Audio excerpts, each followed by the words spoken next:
Dans un instant, Miloudi Mouharik, secrétaire général de l'UMT, est notre invité de 7h50.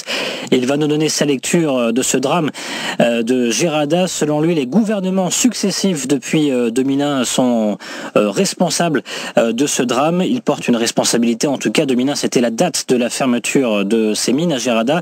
Nous parlerons également avec lui de dialogue social. C'est aujourd'hui à 10h qu'il rencontre Mohamed Yatim, le ministre de l'Emploi. Notre invité de 7h50 ce matin, Miloudi Mouharik. Bonjour. Bonjour. Vous êtes le secrétaire général de l'UMT, l'Union marocaine du travail. On parle avec vous du dialogue social qui a repris depuis hier, mais également du drame de Gerada. Et je voudrais qu'on commence par ce drame. On le rappelle, 2 jeunes qui sont morts ce 22 décembre dans une mine de cette commune du nord du pays, les mines de Gerada qui devaient pourtant être fermées depuis 2001. Quel est votre sentiment d'abord suite à ce drame et quelles leçons il faut en tirer selon vous ? Tout d'abord, notre entière solidarité avec ces jeunes qui sont morts. Notre UMT de Gerada a participé bien sûr à la marche de protestation d'hier. Il est maintenant en sitting et en solidarité avec les familles. La région a été laissée comme région déshéritée. Avec la fermeture des mines de charbonnage, il était prévu de temps de CMZN Belfqih qu'il y aurait un plan de reconversion de cette région parce que la seule ressource était le charbon. Et les jeunes étaient obligés d'aller creuser dans les puits pour prendre un peu de charbon et pour le vendre à bas prix pour survivre. Donc, encore une fois, la responsabilité incombe aux autorités gouvernementales qui se sont succédées et qui ont laissé la région et la ville de Gerada comme, comme Tchernobyl. Est-ce que vous appelez l'État, Miloudi Mouharik, à ouvrir une enquête sur ce drame et déterminer les responsabilités ?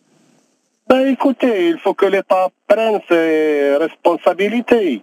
Comment se fait-il qu'une région qui était riche en charbon, que pratiquement lorsque la mine avait fermé pour des considérations de prix de revient du charbon, la ville était pratiquement une ville morte, sauf la centrale thermique de l'ONE. Il n'y a aucune infrastructure ni entreprise. Et comme j'avais dit, il aurait fallu prévoir une économie ou des industries de substitution.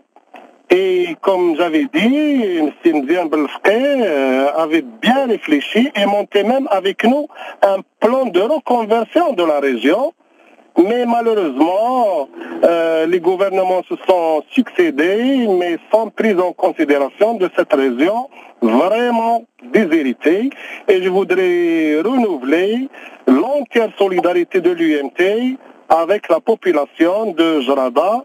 Et comme j'ai dit, l'UMT de Gerada est omniprésente, il est à côté de la population et bien sûr, nous ne pouvons qu'être solidaires.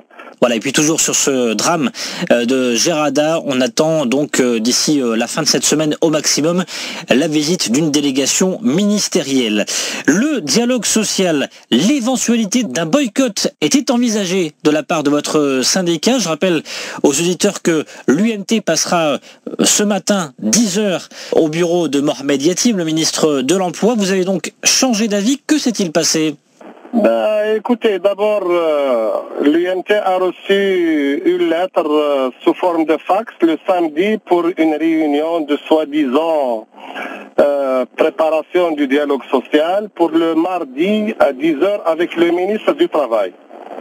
D'abord, sur le plan de la forme, on n'invite pas une organisation syndicale à une séance de dialogue social comme ça, sans préparation et avec un simple fax, sans même avoir de confirmation s'il a été bien reçu, et une lettre sans ordre du jour.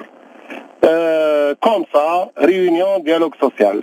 Sur le plan du fond, lorsque le gouvernement a fait passer sa loi de finances 2018 sans la prise en considération des revendications des salariés, à savoir une augmentation générale des salaires, la baisse de l'impôt sur le salaire, l'IR, et d'autres revendications qui sont par nature du ressort de la loi des finances.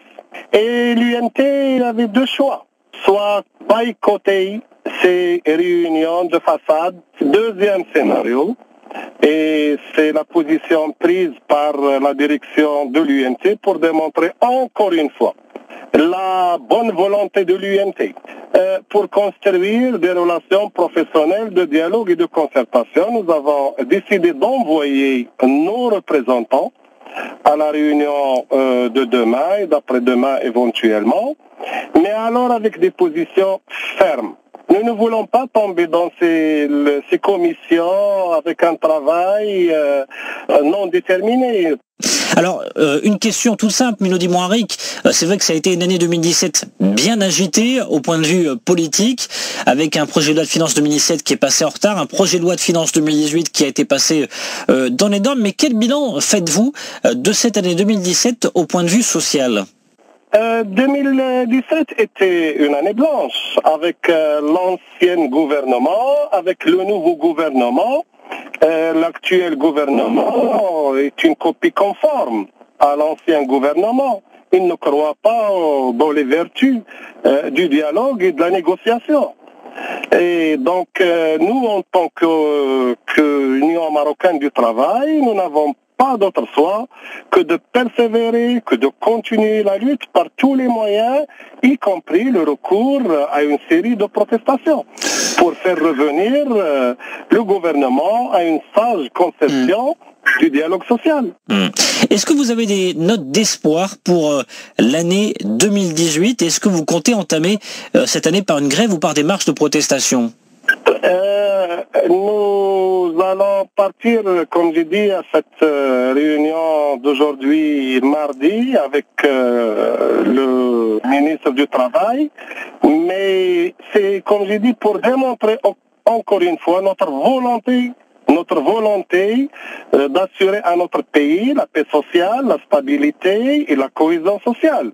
Mais si le gouvernement persiste dans son comportement anti-syndical, anti-travailleur, il ne nous reste qu'une seule voie, c'est la lutte, c'est la protestation, c'est les grèves nationales, sectorielles, les marches, et c'est le gouvernement qui assume l'entière responsabilité de la dégradation du climat social.